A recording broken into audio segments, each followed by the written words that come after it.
Assalamualaikum warahmatullahi wabarakatuh. Selamat sore ya adik-adik sekalian. Kita masuk ke pembelajaran masih mengenai teks dongeng, namun kita akan masuk ke dalam latihan soal akhir bab ya.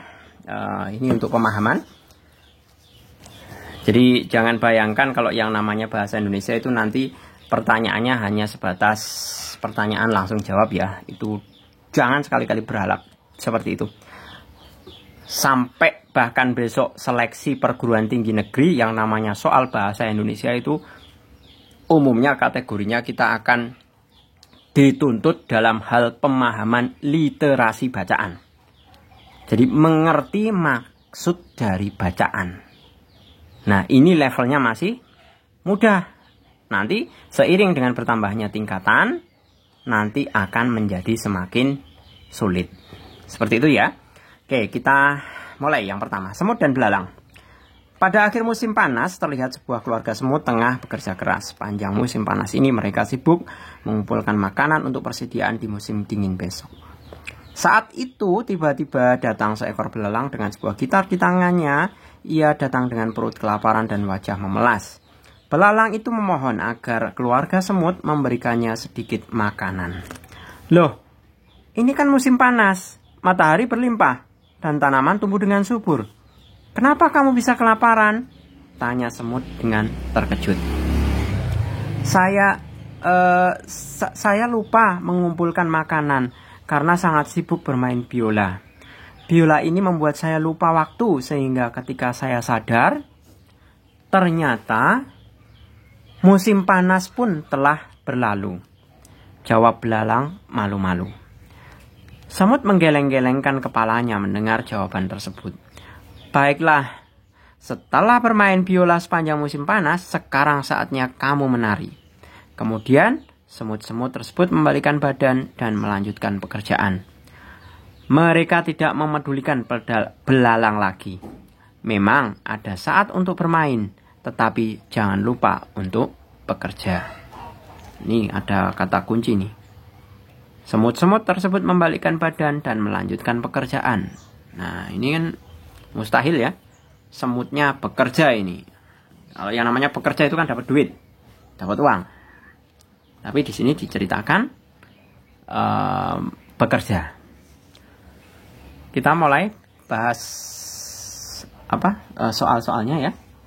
Yang pertama, tokoh semut pada kutipan dongeng fantasi tersebut memiliki watak satu, suka menolong. Bukan ya, tidak disebutkan di dalam teks kalau semut itu menolong siapa?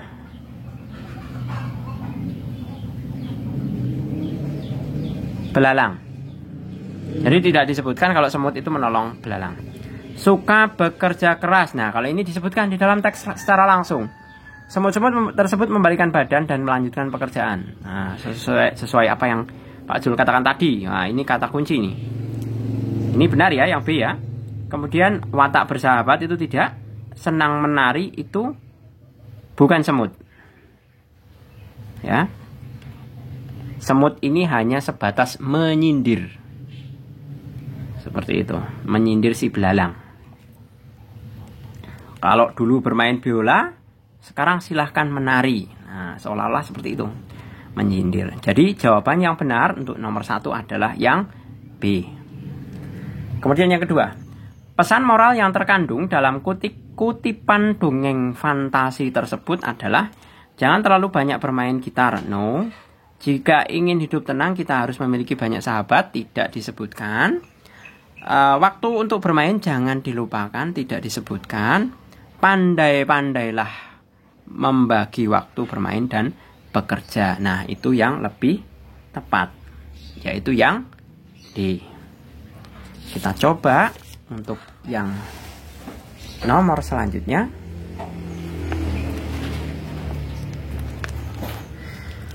Pernyataan berikut yang sesuai dengan isi kutipan teks dongeng tersebut adalah, kita analisa. Yang pertama, belalang tidak memiliki makanan karena berada di musim panas. Itu tidak sesuai ya. Lebih tepatnya itu karena malas, karena dia malas. Kemudian B, semut tidak mau membantu belalang karena mereka tidak berteman. Itu tidak disebutkan. C, semut dan belalang senang bermain biola dan menari. Apalagi ini? Salah ya. Yang senang bermain biola itu hanya belalang, bukan semut. Kemudian yang D, semut bekerja keras untuk mengumpulkan makanan untuk musim dingin. Nah, itu jawaban yang benar. Nah, mestinya kalau orang yang namanya kalau umumnya hewan-hewan itu kalau pada musim panas itu kan mengumpulkan makanan sebanyak-banyaknya sebagai persediaan manakala nanti masuk ke musim dingin. Karena apa? Kalau di musim dingin itu tanaman itu kan tertutup salju.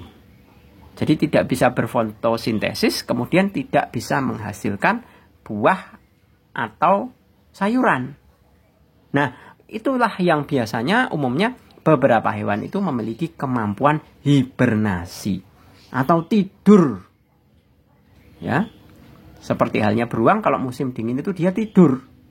Hibernasi. Nah, dengan cara apa kalau hibernasinya beruang?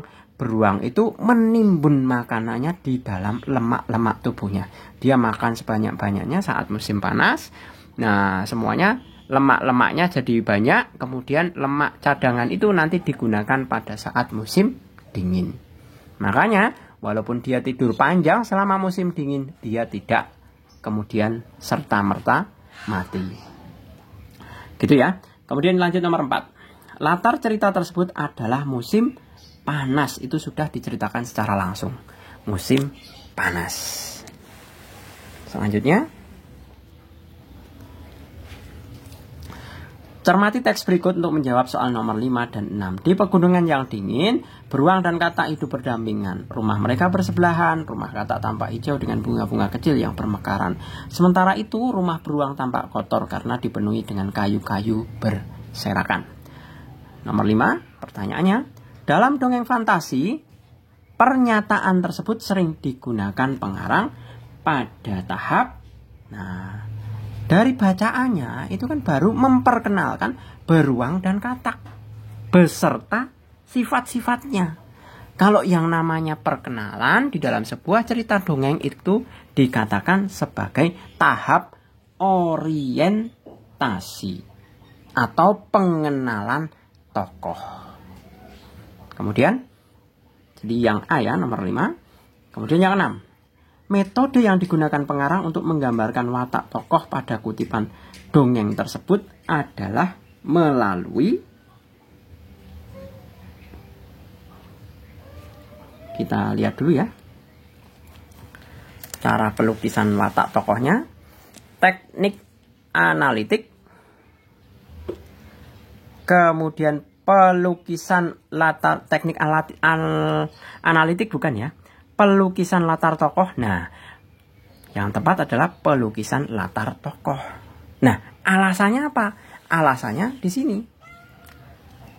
Sementara itu, rumah beruang tampak kotor. Berarti itu kan dilukiskan secara langsung di dalam teks. Atau dituliskan secara langsung di dalam teks. Itu untuk yang beruang. Sedangkan si katak, rumah katak tampak hijau dengan bunga-bunga kecil yang bermekaran. Nah, ini semua dituliskan secara langsung. Nah, itu sama saja apa? Sama saja untuk option yang B, pelukisan latar tokoh. Jadi, latar atau tempat keadaan suasana tokoh itu dilukiskan secara langsung. Kita lanjut untuk yang nomor 7. Pernyataan berikut yang tepat digunakan pada bagian komplikasi dalam sebuah dongeng fantasi adalah, ingat, komplikasi itu adalah timbulnya masalah. Nah, itu namanya komplikasi. Kita analisa satu persatu mengenai optionnya. Di sebuah gua hiduplah sepasang ular yang hidup bahagia bersama ketiga anaknya. Ini nggak ada masalah. Rusa tak tahu pasti apa yang menyebabkan sahabat-sahabatnya itu kini membencinya. Nah, ini masalah. Tidak tahu pasti seketika sahabat-sahabatnya itu membencinya. Nah, ini kan masalah. Yang perlu diketahui penyebabnya. Jadi B ada kemungkinan sebagai jawaban. Kita analisa C dan D. Usaha kucing dan kancil untuk keluar dari perangkap monyet itu tak jua membuahkan hasil. Ini bukan komplikasi. Akhirnya kera dan gajah bermusuhan itu sepakat untuk berdamai dan saling memaafkan. Nah, kalau ini akhirnya ini mesti resolusi. Kalau yang D ini. Nah, jadi jawaban yang tepat adalah yang B. Seperti itu untuk yang nomor ke-7. Kita lanjut. Cerita lagi. Wahai ular yang baik, janganlah kau makan aku. Tubuhku ini kecil sekali. Kau pasti tidak akan kenyang, ujar kancil. Ah, aku tak peduli. Aku sudah lama menunggu kesempatan ini, ujar ular dengan buas. Kancil sungguh panik. Akan tetapi, tiba-tiba terdengar bunyi syung-syung. Ular yang sudah siap memakan kancil tiba-tiba berhenti karena mendengar bunyi itu. Bunyi apa itu, ular? Bunyi apa itu? Tanya ular penasaran. Oh, itu suara seruling ajaibku, jawab kancil dengan cerdik. Kau boleh memiliki seruling itu kalau kau lepaskan aku sekarang. Seruling ajaib itu hanya satu-satunya di muka bumi. Di muka bumi ini. Nah, ini kalau orang-orang dewasa ini pasti sudah bisa menerka ini. Akhirnya ini mesti ular mencari serulingnya, kancil melarikan diri. Biasanya seperti itu endingnya, ya. Nah, kita lihat saja mengenai pertanyaannya. Watak kancil pada kutipan dongeng fantasi tersebut adalah, bisa dikatakan cerdik, udah mau dimakan, tapi si kancil berhasil atau mampu mengalihkan perhatian si ular yang tadinya mau memakan, seketika itu juga dia batal atau perhatiannya teralihkan pada suara seruling. Jadi lebih tepat jawabannya adalah yang C. 9. Peristiwa yang dialami tokoh dalam cerita bagian tersebut termasuk dalam tahapan orientasi, komplikasi, resolusi, koda. Nah, mau dimakan. Yang namanya mau dimakan itu kan masalah bagi kancil. Berarti cuplikan cerita ini adalah komplikasi. Jadi, atau puncak masalah. Ya bisa dikatakan bukan puncak masalah ya. Runtutan masalah di dalam sebuah peristiwa atau cerita. Kemudian yang 10, pesan moral yang tersirat berdasarkan kutipan dongeng fantasi tersebut adalah pesannya ya. Kita analisa satu persatu. Kita boleh berbuat curang kepada orang yang jahat, bukan? Janganlah kita pandai berbohong seperti kancil, bukan ya? Kita harus dapat berpikir cepat pada saat situasi genting. Nah, saya rasa ini yang C ini.